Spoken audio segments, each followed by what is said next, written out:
नमस्कार फ्रेंड्स, मैं तन्मय मिश्रा। स्वागत है आप सभी का मेरे YouTube चैनल जीके वाला में।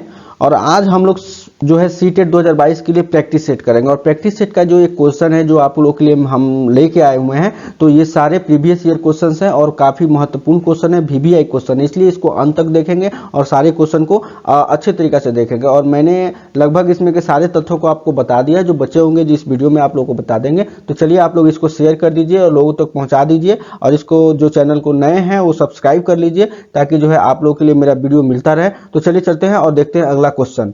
आज का पहला क्वेश्चन यह है कि प्राथमिक स्तर पर शिक्षार्थियों को माप का संदर्भ पढ़ाने के लिए निम्नलिखित में से कौन सा कथन सत्य है। तो माप के बारे में हमने आपको बताया हुआ है। ऑप्शन सुन लीजिए। ऑप्शन कहता है कि अप्रमाणित मापों का उपयोग प्रमाणित मापों के बाद करना चाहिए। 2 कहता है कि प्रमाणित मापों का उपयोग अप्रमाणित मापों के बाद करना चाहिए। सी कहता है कि केवल प्रमाणित मापों का उपयोग करना चाहिए। और डी कहता है कि अप्रमाणित मापों का उपयोग नहीं करना चाहिए। और हमने आपको बताया हुआ था पिछले वीडियो में कि माप जो है ना, जब भी मेजरमेंट की बात करेंगे तो हम सबसे पहले क्या करेंगे कि तुलना करेंगे, फिर अप्रमाणित मापों का उपयोग करेंगे, फिर प्रमाणित मापों का उपयोग करेंगे। ठीक है, तो इसमें जो है ऑप्शन ए अप्रमाणित मापों का उपयोग प्रमाणित मापों के बाद, तो ये तो गलत हो जाएगा क्योंकि अप्रमाणित का प्रयोग पहले करनी है। बी कहता है कि प्रमाणित मापों का उपयोग अप्रमाणित मापों के बाद करनी चाहिए, तो बिल्कुल सही है, क्योंकि प्रमाणित मापों का उपयोग जो है अप्रमाणित मापों के बाद करनी चाहिए। तो यह ऑप्शन यहाँ बी सही मिल रहा है, इसलिए बाकी तो आपका ऐसे ही गलत हो जाएंगे।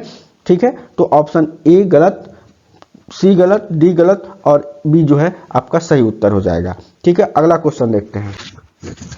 अगला क्वेश्चन है कि गणित के कक्षा में या कक्ष में दृष्टिबाधितों के लिए निम्नलिखित में से किसका प्रयोग शिक्षा के साधनों के रूप में किया जा सकता है। ठीक है, दृष्टिबाधितों के लिए शिक्षा के क्षेत्र में ऑप्शन ए कहता है कि क्षेत्रीय भ्रमण, मौखिक परीक्षा, डील कार्यपत्रक। ऑप्शन बी सर्वेक्षण, परियोजना, जांच सूची। ऑप्शन सी क्षेत्रीय भ्रमण, मौखिक परीक्षा, जांच परीक्षा। ऑप्शन डी क्षेत्रीय भ्रमण, सर्वेक्षण, परियोजना। तो हमेशा ध्यान रखिएगा, दृष्टिबाधित जो देख नहीं सकते हैं उनके लिए हम क्षेत्रीय भ्रमण करेंगे, उनको बताएंगे, सिखाएंगे। ठीक है, लेकिन उनको डील या मौखिक परीक्षा नहीं देने देंगे, परीक्षा का कोई काम नहीं करेंगे, कोई सूची तैयार करके उनको नहीं दे सकते हैं। ठीक है, तो ऑप्शन ए में आपको परीक्षा की बात कर रहा है, डील की बात कर रहा है, गलत हो जाएगा। बी में जो है आपकी जांच सूची की बात कर रहा है, वो गलत हो जाएगा। सी में जो है फिर परीक्षा की बात कर दिया, वो भी गलत हो जाएगा। डी में जो है ना सर्वेक्षण परियोजना पर हम काम करेंगे, ये सही है, क्योंकि क्षेत्र भ्रमण में जाएंगे तो सर्वेक्षण करेंगे, उसके परियोजनाओं पर काम करेंगे, उनकी संकल्पनाओं को उनको बताएंगे। ठीक है, तो चूंकि बाधित है, दृष्टि बाधित है, वो देख नहीं सकते हैं, इसलिए डी जो है आपका सही उत्तर हो जाएगा। और ये क्वेश्चन आपके 10% पे आधारित है। 10% कहने का मतलब कि आपको मैंने बताया कि 90% तथ्य काम करेंगे, 10% आपका सोच काम करेगा। आप सोचिए, समझिए और इस क्वेश्चन का जवाब दीजिए। तो इसलिए कुछ आपके तर्क शक्ति और आपके ब्रॉड दिमाग पे भी काम करेगा, इसलिए आपका आंसर यहाँ से ये सही हो जाएगा। चलिए आगे बढ़ते हैं, अगला क्वेश्चन देखते हैं। अगला क्वेश्चन है कि वास्तविक जिंदगी से संबंधित संबंध बनाने के लिए और अंतर विषयों को विकसित करने के लिए निम्नलिखित में से किन मूल्यांकन योजनाओं का उपयोग किया जा सकता है। और इसका क्वेश्चन का जो ऑप्शन है वह है टेलर का गिनतारा भिन्न का कीट संख्या चार्ट, संख्या चार्ट, कंप्यूटर जियो बोर्ड।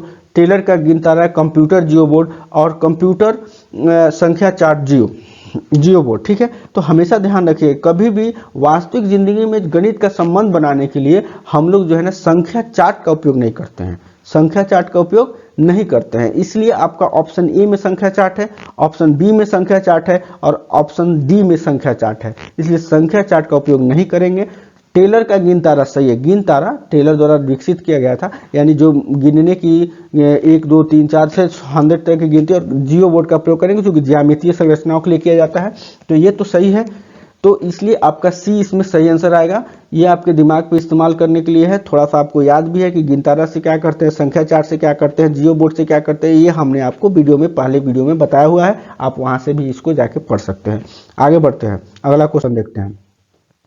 कक्षा सेकंड की एक शिक्षिका ने अपने विद्यार्थियों को 4 इकाई 3 दहाई लिखने के लिए कहा। कुछ विद्यार्थियों ने 34 की जगह पर 343 लिखा, और एक शिक्षिका के रूप में आप विद्यार्थियों को इस संकल्पना को कैसे समझाएंगे। बताइए आप कैसे समझाइएगा कि 43 लिखने के 4 इकाई 3 दहाई लिखने के लिए 34 लिखने के लिए हमने उनको बोला, और उसने क्या किया कि 34 की जगह पे 343 लिख दिया। तो फिर कैसे समझाएंगे।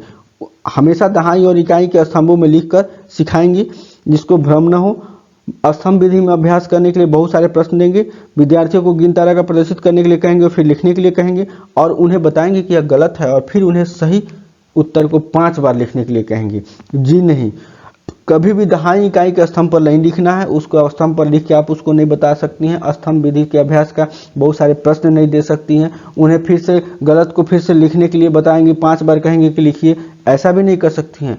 हमेशा, चूंकि वो कंफ्यूज है लड़का, उसको इकाई दहाई समझ में नहीं आ रहा है और वो 343 जब 34 की जगह पे 343 लिख दिया, तो उसको फिर से हम लेके जाएंगे गिन तारा पे, जो कि छोटा बच्चा है ना, तो उस पर गिनती सिखाना पड़ेगा। फिर से उसको हम गिनती सिखाएंगे, गिन तारा पर लेके जाएंगे, फिर कहेंगे कि प्रदर्शित करेंगे गिन तारा को, और फिर कहेंगे कि आप लिखिए, तो उसको समझ में आएगा। इसलिए हमको हमेशा बच्चों को समझाने का प्रयास करना है, न कि उसको ऐसे बतला देना है कि उसको फिर से जो है दिमाग से उड़ जाए। तो इसलिए आपका ऑप्शन ए, बी और डी गलत हो जाएगा, सी आपका सही आंसर हो जाएगा। आगे बढ़ते हैं। अगला क्वेश्चन है कि आकृतियों के निम्नलिखित में पहलुओं में से किसका प्राथमिक स्तर से कोई, निम्नलिखित जो पहलू दिए जाएंगे उसमें प्राथमिक स्तर से कोई संबंध नहीं है। ऑप्शन ए पैटर्न यानी प्रतिरूप, ऑप्शन बी कोण, ऑप्शन डी सममिति, ऑप्शन डी चौपड़। हमने आपको बताया हुआ है इसके बारे में कि बच्चा कैसे सीखता है। तो पहले क्या करेगा, वो बच्चा किसी चीज का प्रारूप को अवलोकन करता है, यानी देखता है, देखते देखते सीखता है। तो इसे पैटर्न उसमें आते हैं, सममिति भी आती है, चौपड़ भी आता है। ठीक है, जो छक्का होता है ना, जिसमें 6 लिखा होता है, 1 फिर कहीं दूसरी तरफ 2 फिर 3, ऐसे उसको चौपड़ बोला जाता है। तो 1 2 3, तो आपको चौपड़, सममिति और प्रतिरूप आते हैं, लेकिन कोण का वो जो है ना, इसमें पहलू नहीं आता है। आकृतियों में, आकृति में वो कोण को नहीं समझता है, इसलिए कोण जो है इसमें इसका गलत उत्तर हो जाएगा। ठीक है, चूंकि गलत उत्तर इसलिए हो जाएगा ना कि ये निगेटिव हो जाएगा, तो कोण निगेटिव हो जाएगा और क्वेश्चन भी आपका निगेटिव है, इसलिए आपका आंसर इसका सही उत्तर कोण हो जाएगा। ठीक है, और बाकी जो है इसमें जितने यहाँ पे रेड लग गए, यानी जो कटिस लगे, वो इस आकृति के संबंध में सही है, इसलिए, और क्वेश्चन के विषय में ये गलत हो जाएंगे, इसलिए आंसर इसका डी, कोण नहीं है आकृतियों संबंधित पहलू में प्राथमिक स्तर में। ठीक है, आगे बढ़ते हैं। अगला क्वेश्चन है कि गणितीय खेल और पहेलियां मदद करते हैं। गणित में अगर खेलना और पहेली करेंगे तो किस में मदद करेंगे? गणित के प्रति सकारात्मक अभिव्यक्ति को विकसित करने में। बिल्कुल सही बात है भाई, करेंगे। ठीक है, गणित और प्रतिदिन के विचारों के संबंध स्थापित करने में, ये भी सही बात है, बिल्कुल हम करेंगे। ऑप्शन सी, गणित को आनंददायक बनाने में, ये भी बात सही है, गणित को आनंददायक ही बनेगा ना पहेलियों से। और समस्या समाधान के कौशल को प्रोत्साहित करने में, ये भी तो सही बात है। इसका मतलब जो ऑप्शन आने वाला है इसमें ए बी सी डी चारों आंसर होने वाले हैं। उपयुक्त में सही विकल्प का चयन कीजिए, A B C, A B C D, A B या ए और डी। तो इसमें तो चारों सही है ना, पहली जब करेंगे तो चारों सही हो जाएंगे, इसलिए आपका आंसर जो है सी सही हो जाएगा। ठीक है, चलिए बढ़ते हैं आगे। कॉमन सेंस का भी थोड़ा उपयोग कीजिए। राष्ट्रीय पाठ्य चर्चा की रूपरेखा यानी एनसीएफ 2005 के अनुसार प्राथमिक स्तर पर गणित शिक्षण का उद्देश्य निम्नलिखित में से कौन सा नहीं है? कौन सा नहीं है? और यहाँ 2005 की बात कर रहा है, हमारा 2020 भी आ चुका है एनसीएफ, इसलिए 2020 के अनुसार क्या है और 2005 में बहुत ज़्यादा चेंजिंग नहीं है, थोड़ा बहुत है, उसको हम अपने वीडियो में लेके आएंगे कि एनसीएफ 2020 के बारे में, 2005 के बारे में हम लोग पढ़ेंगे अंतर, तो उसमें कंफर्म हो जाएगा। और इससे 2 क्वेश्चन रहते हैं, कभी कभी 2 रहते हैं, लेकिन एक तो हमेशा रहेगा, एक क्वेश्चन तो आपको आना ही आना है एनसीएफ से, तो इसलिए इसको भी पढ़ेंगे हम लोग और जानेंगे इसके विषय में। तब तक इसको देख लेते हैं। कह रहा है इसमें नहीं है, इसलिए यहाँ पे क्या होगा, निगेटिव वाला होगा, हमेशा ध्यान रखिएगा। गणित में उच्चतर और अमूर्त की पढ़ाई की तैयारी कराना, गणित को बच्चे की जिंदगी के अनुभवों का भाग बनाना, समस्या समाधान और तर्क संगत विचार। तो ये देखिए, गणित को बच्चों की जिंदगी के अनुभव का भाग बनाना, ये एनसीएफ बताता है कि करना है, ये सही है। समस्या समाधान और समस्या प्रस्तुत करने के लिए कौशल को प्रोत्साहित करना भी, ये भी एनसीएफ के अनुसार सही है। तर्क संगत विचारों को प्रोत्साहित करना, ये भी एनसीएफ के अनुसार सही है। लेकिन हमने आपको बताया था कि हमेशा बच्चों को पढ़ाएंगे तो उच्चतर और अमूर्त की पढ़ाई नहीं, मूर्त से स्टार्ट करना है, यानी ठोस पदार्थों को लेके उसके बारे में बतलाना है, फिर उस पर समझाना है। तो ये जो है एनसीएफ में नहीं है, यानी ये गलत है।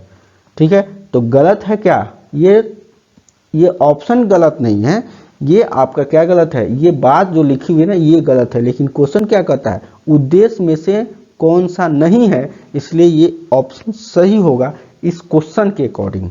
तो आपका इस क्वेश्चन के अकॉर्डिंग ये तीनों चीजें गलत हो जाएगी, क्योंकि ये एनसीएफ में है, ये बतलाता है कि शिक्षण का ये उद्देश्य है, इसलिए इस क्वेश्चन में ये तीनों गलत और आपका ए इज द राइट आंसर। ठीक है, आगे बढ़ते हैं। अगला है कि गणित से भयभीत होने और उसमें असफल होने के लिए निम्नलिखित में से किसे एक कारण नहीं माना जा सकता है। नहीं जब भी आ जाए तो क्वेश्चन में 3 पॉजिटिव 1 निगेटिव। ओके, चलिए, भयभीत होने और असफल होने के लिए नहीं माना जा सकता है कक्षा कक्ष के अनुभव को, प्रतीकात्मक संकेत को, गणित की संरचना को या लैंगिक भेद को। तो ऑप्शन 1 कक्षा कक्ष का अनुभव भी होगा, तो हो सकता है उसमें कुछ कमी रह गई जिसके चलते बच्चा भयभीत हो गया, वो असफल हो गया। प्रतीकात्मक संकेत की वजह से भी बच्चा भयभीत या असफल हो सकता है। गणित की संरचना को उसको अच्छा नहीं लगे तो इसलिए भयभीत या असफल हो गया। लेकिन लैंगिक भेद, तो ये भेदभाव वाली जब आता जाएगी तो वो जो है ना, असफल होने और भयभीत होने से उसको कोई लेना देना नहीं होता है। इसीलिए यहाँ पे ये जो है, ये इससे कोई लेना देना नहीं है, यानी नहीं माना जा सकता है। तो लैंगिक भेद को, तो ऑप्शन ए बी सी इस क्वेश्चन के अकॉर्डिंग गलत हो जाएगा और क्वेश्चन के अकॉर्डिंग जो है सही हो जाएगा वो लैंगिक भेद। आगे बढ़ते हैं।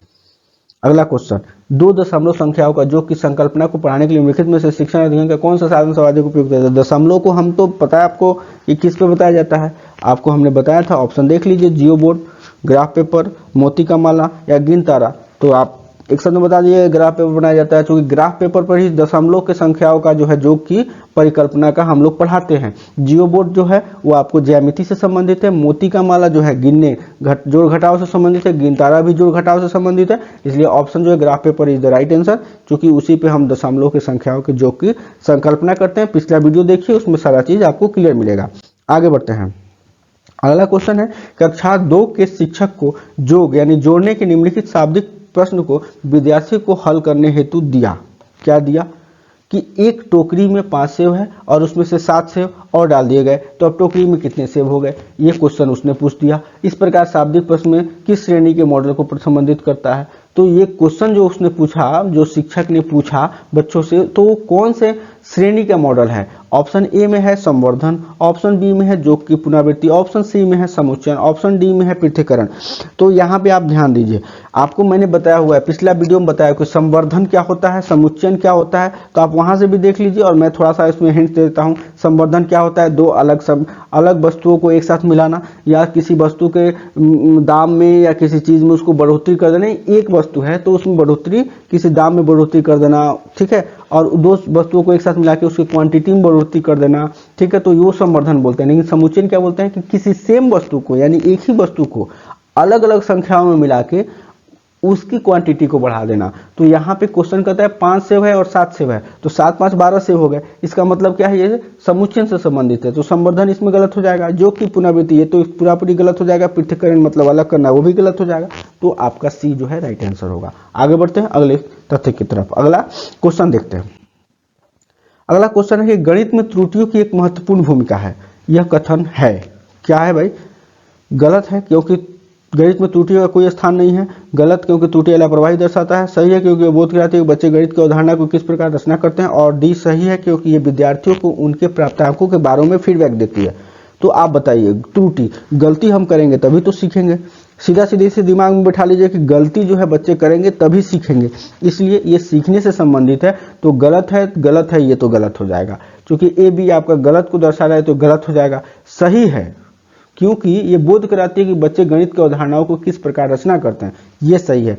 क्योंकि विद्यार्थियों के प्राप्तांकों के फीडबैक देती है, ये डी ऑप्शन जो दिया हुआ ना, ये भी गलत है। इसलिए आपका ए बी और डी गलत, सी आपका सही आंसर हो जाएगा। त्रुटि करना, बच्चों को समझ कराना, यानी उसको समझ में आएगा। जितना गलती करेगा उसको हम बताएंगे, वो समझेगा। आगे बढ़ते हैं अगले क्वेश्चन की तरफ।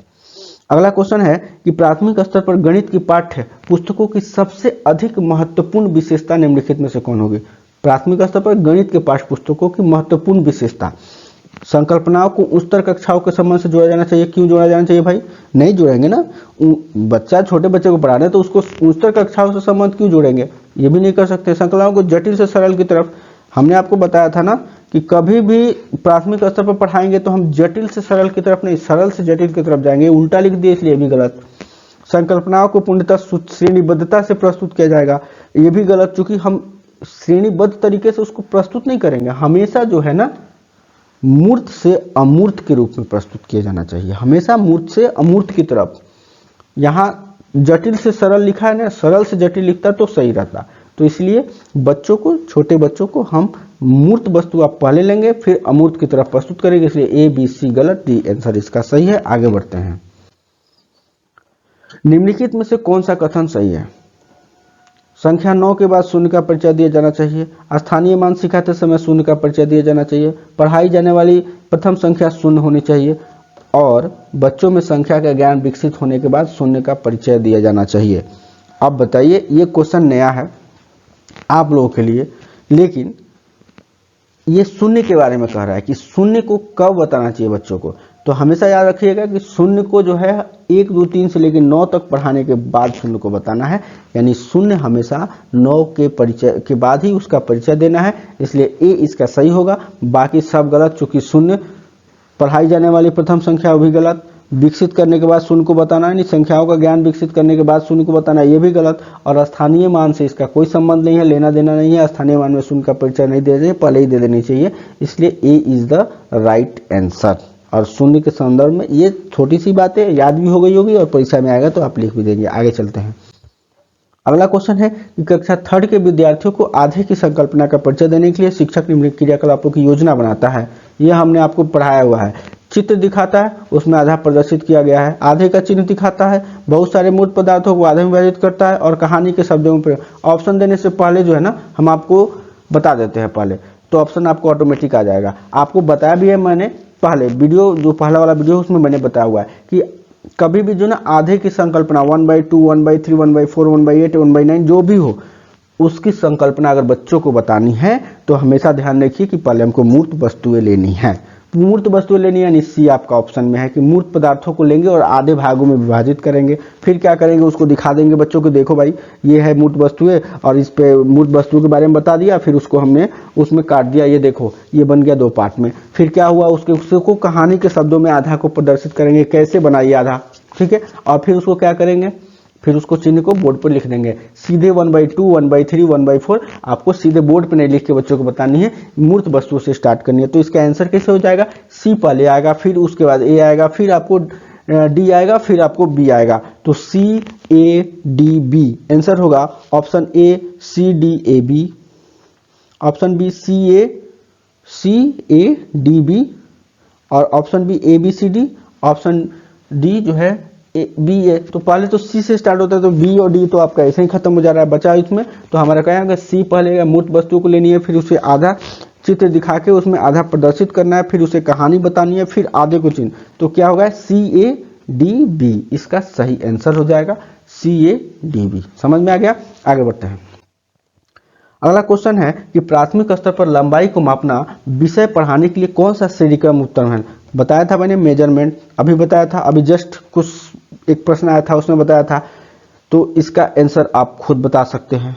पहले तुलना करना है, तुलना इसमें नहीं है तो सी डी खत्म, पहले तुलना करना है, फिर क्या करना है, अप्रमाणित मापों का उपयोग करना है, ए बी दोनों में है। उसके बाद अगला चरण क्या होगा, उसके प्रमाणित मापों का उपयोग करना है, फिर इकाई को विकसित करना है। तो प्रमाणित मापों का उपयोग करना है, ये आपको बी ऑप्शन में है, क्योंकि यहाँ ए में जो है अप्रमाणित के बाद इकाई को विकसित कर दिया, इसलिए ए गलत हो जाएगा। और इसको विकसित पढ़ना है, मेरे पिछले वीडियो में जाइए, वहां पे पढ़िए और वहां पे आपको पूरे तरीके से समझाया गया है, ठीक है। तो ये भी आपका ऑप्शन बी राइट हो जाएगा, ठीक है। आगे बढ़ते हैं।